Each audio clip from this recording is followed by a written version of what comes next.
Masih terlalu dini untuk menentukan dampak apa, jika ada, yang mungkin ditimbulkan Erin di Kepulauan Leeward Utara, Bermuda, atau pesisir timur Amerika Serikat. Menjelang puncak klimatologis musim badai, ini adalah waktu yang tepat untuk memastikan rencana kesiapsiagaan Anda telah siap. Struktur Erin sore ini, tanggal 11 Agustus, tampak seperti siklon tropis yang sedang berjuang melawan lingkungan termodinamika di dekatnya. Dengan hanya sedikit konveksi dalam yang berdenyut di dekat pusatnya, ada kemungkinan udara kering telah terbawa ke dalam sirkulasi kecil tadi pagi, tanggal 11 Agustus, yang menyebabkan penampilannya menurun. Untuk saat ini, perkiraan intensitas subjektif dan objektif belum banyak berubah dari peringatan sebelumnya, berkisar antara 35 sampai 42 knot. Sehingga intensitas awal dipertahankan pada 45 mil per jam, 40 knot, pada peringatan ini. Erin masih bergerak cepat ke arah barat, dengan perkiraan gerakan terakhir sebesar 270 per 18 knot. Pergerakan umum ini, dengan perlambatan kecepatan maju secara bertahap, diperkirakan akan terjadi dalam 48 sampai 72 jam ke depan karena sistem ini tetap diarahkan oleh punggungan tengah yang menonjol di sebelah utara. Punggungan ini diperkirakan akan bergerak bersama badai.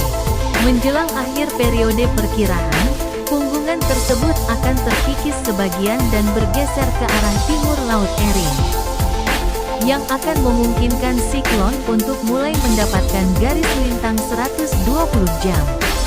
Panduan jalur deterministik umumnya setuju pada evolusi jalur ini, dan hanya sedikit lebih cepat dari siklus sebelumnya. Perakiraan lintasan NHC cukup mirip dengan yang sebelumnya, dan paling mendekati gabungan perakiraan GFS12Z dan ECMWF, GFEX, terbaru. Namun, perlu dicatat bahwa sebaran dalam solusi ansambel mulai meningkat secara substansial menjelang akhir periode perakiraan.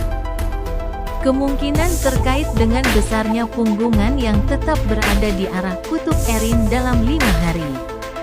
Sebagaimana disebutkan dalam peringatan sebelumnya, meskipun geser angin vertikal di atas Erin diperkirakan akan tetap rendah selama 3-4 hari ke depan, kondisi termodinamika kurang menguntungkan dalam jangka pendek.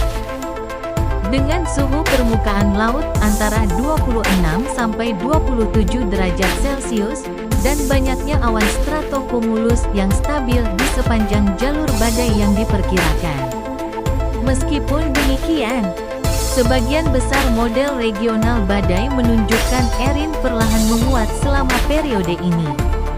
Seiring badai bergerak ke suhu permukaan laut yang lebih hangat setelah 48 jam.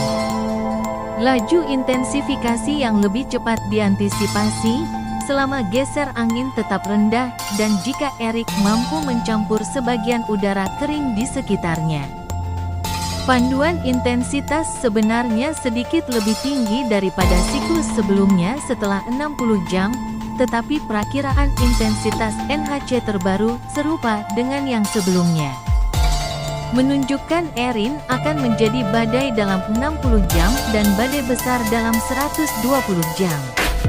Perakiraan ini sekarang sedikit lebih rendah daripada HAFES AB, HMON, dan HWRF di akhir perakiraan.